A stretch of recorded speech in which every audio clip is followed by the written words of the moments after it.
El derecho de propiedad industrial, actualmente, a raíz de muchos factores internos y externos, ha tomado el protagonismo que desde hace mucho tiempo ya había tomado en otros países industrializados por motivo de la regularización de la actividad en un marco jurídico necesariamente justo. Es decir, que estos, al tener una actividad comercial mayor que la del resto de países, tuvieron ante sí la necesidad de crear un cuerpo de disposiciones articuladas que vinieron a crear el marco adecuado de la actividad industrial.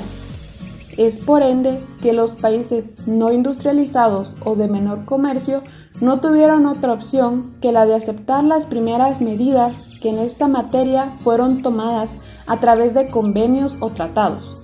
Guatemala no se ve afectada en su marco legislativo de manera adecuada hasta el 2000, año en que entra en vigor la Ley de Propiedad Industrial y su reglamento, a través del Decreto 57-2000 del Congreso de la República, que trata ya de manera adecuada a esta rama del derecho y no solamente acepta condiciones provenientes del extranjero por presiones de carácter económico, que había sido la situación que se había venido manifestando en las décadas anteriores. Como antecedente histórico, tenemos que el término de propiedad industrial se deriva de su utilización en el Convenio de París, de fecha 10 de marzo de 1883, del cual Guatemala fue miembro signatario. Pocos años más tarde, nuestro país tuvo que renunciar al convenio porque la cuota asignada resultaba demasiado onerosa y no se presentaban muchas solicitudes de registro de marcas. El 20 de mayo de 1883, por decreto 148 de la Asamblea Legislativa, se creó la primera oficina de patentes, dependencia del Ministerio de Fomento, con anterioridad denominada Sección de Industrias. Ahora bien, sabemos que el derecho de propiedad industrial es la rama del derecho privado que se ocupa de los principios, instituciones y disposiciones relativas a la Constitución, vigencia y prescripción de las marcas en sus diferentes modalidades, nombres comerciales, expresiones de publicidad, patentes de invención, modelos de utilidad y diseños industriales, los derechos y obligaciones de sus titulares, a la calificación de actos de competencia desleal y violación de derechos de propiedad industrial, de las acciones penales y civiles para hacer valer dichos derechos y las sanciones correspondientes por actos de competencia desleal y violación de derechos de propiedad industrial, así como la organización técnico-administrativa de registro de propiedad intelectual y su competencia. La Ley de Propiedad Industrial proporciona al marco jurídico guatemalteco los elementos reguladores que es por historia el más completo conjunto de disposiciones articuladas que se gestarán por parte de nuestro organismo legislativo, justificando su origen y necesidad expresamente en sus considerándose, ya que hace una breve memoria de cuáles son las razones y causas internas y externas por las que el decreto ha sido creado, mencionando adecuadamente en primer lugar a la Constitución Política de la República, los derechos de los inventores y en un segundo señalando específicamente al Convenio de París como el causa y al decreto 57-2000 como efecto, y al Estado de Guatemala como correcto cumplidor de los convenios a los cuales se adhiere, siendo un integrante de la Organización Mundial de Comercio. Por último, en su tercer considerando, se aclara la necesidad de dejar por un lado la observancia del Convenio Centroamericano y la Ley de Patentes de Invención, ya que no responden a los cambios resultantes del desarrollo industrial, de las tecnologías novedosas que se dan en el comercio internacional actual. Entre los apartados que la estructura de la Ley de la Propiedad Industrial presenta los más importantes a nuestro criterio son los siguientes. El primero, el objeto de la ley, que según establece el artículo 1, esta ley protege y fomenta el estímulo a la creatividad intelectual aplicada en la industria y el comercio. Su protección abarca desde la adquisición, mantenimiento y protección de los signos distintivos, las patentes, los modelos de utilidad, hasta los secretos y disposiciones empresariales, así evitando y combatiendo la competencia desleal. El segundo, el establecimiento de una terminología que describa adecuadamente los elementos que intervienen en la actividad industrial, establecido en el artículo 4. El tercero, según el artículo 16, las marcas pueden consistir en palabras o conjuntos de palabras, letras, cifras, monogramas, figuras, retratos, etiquetas, viñetas, orlas, combinaciones y disposiciones de colores, así como cualquier combinación de los signos. Pueden asimismo consistir en la forma, presentación o acondicionamiento de los productos o de sus envases o envolturas, o de los medios o locales de expendio de los productos o servicios correspondientes y otros que a criterio del registro tengan actitud distintiva. El cuarto, la vigencia, renovación y modificación del registro de las marcas. El artículo 16 también establece que el registro de una marca tendrá vigencia por 10 años contados a partir de la fecha de la inscripción y podrá renovarse indefinidamente por periodos iguales y sucesivos a 10 años contados a partir de la fecha del vencimiento precedente. El quinto, en cuanto a derechos, limitaciones y obligaciones, el artículo 35 establece que los derechos conferidos por el registro de la marca, salvo lo que se disponga en tratados o convenios de los que Guatemala sea parte, el registro de una marca otorga a su titular el derecho exclusivo a la misma.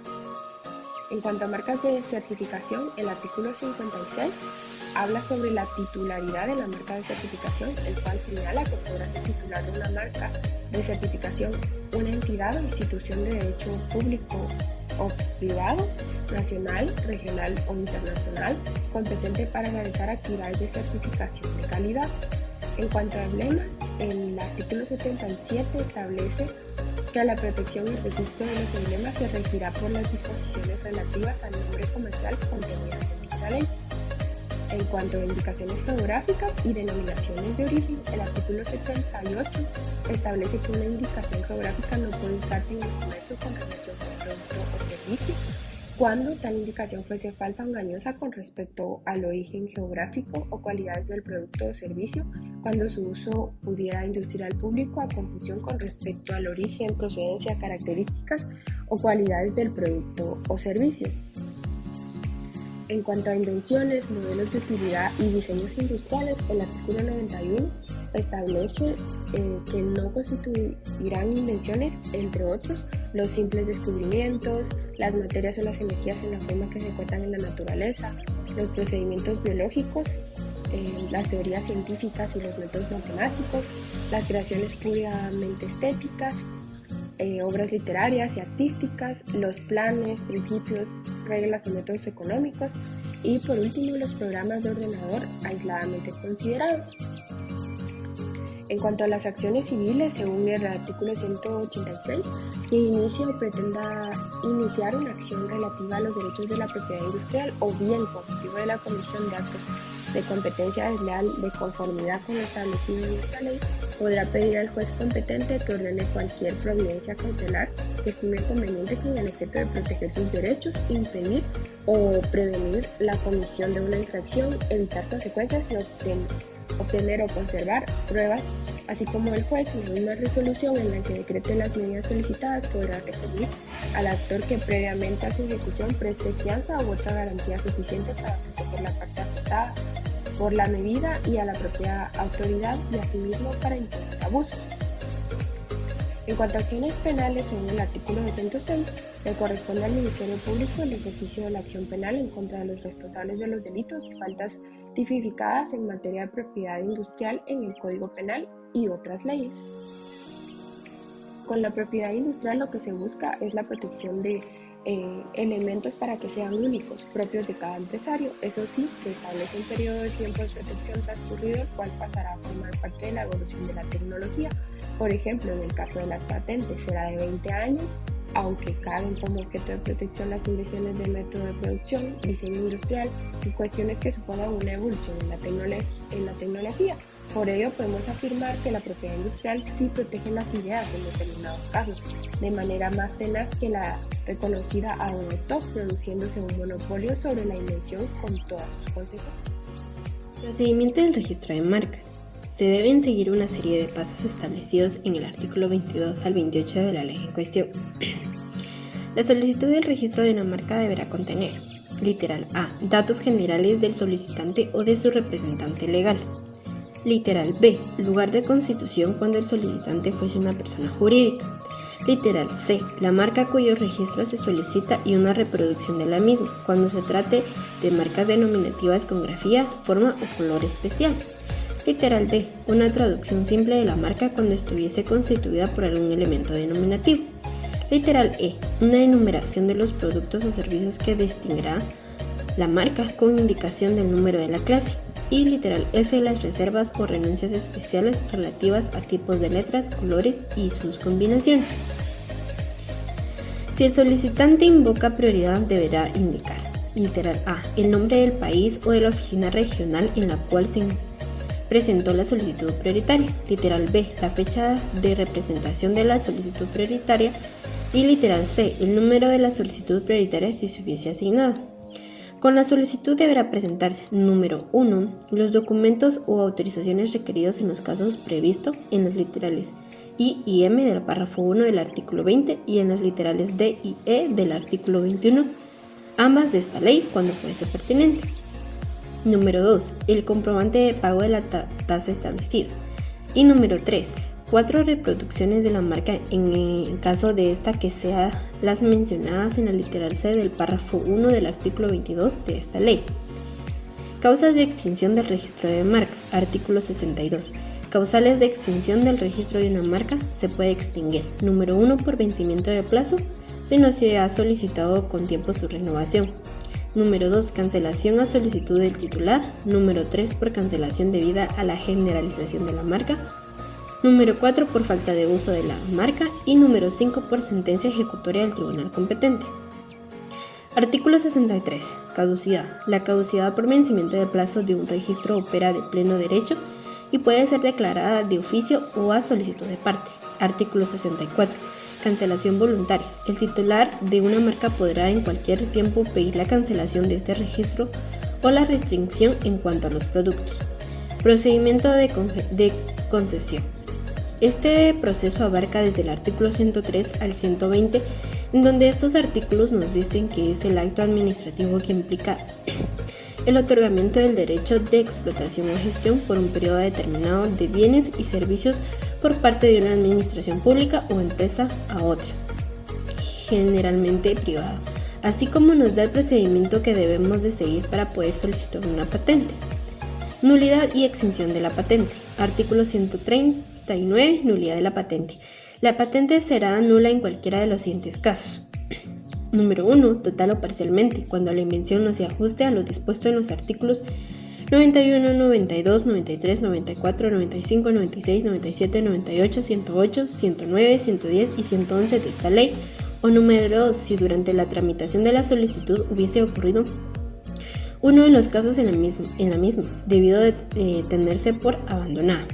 Una patente podrá ser anulada cuando se hubiese concedido a quien no tenía derecho a ella. Esta acción solo podrá ser iniciada por la persona a quien pertenezca la inversión. Artículo 140. Extinción de la patente. La patente se extingue en los siguientes casos. Número 1. Por el vencimiento del plazo.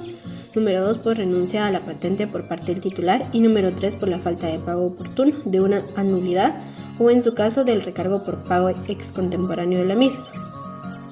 La extinción opera en pleno derecho en los casos mencionados en las literales A y C, párrafo anterior y a partir del día siguiente a aquel en que venció el plazo correspondiente o del periodo de gracia si fuese el caso.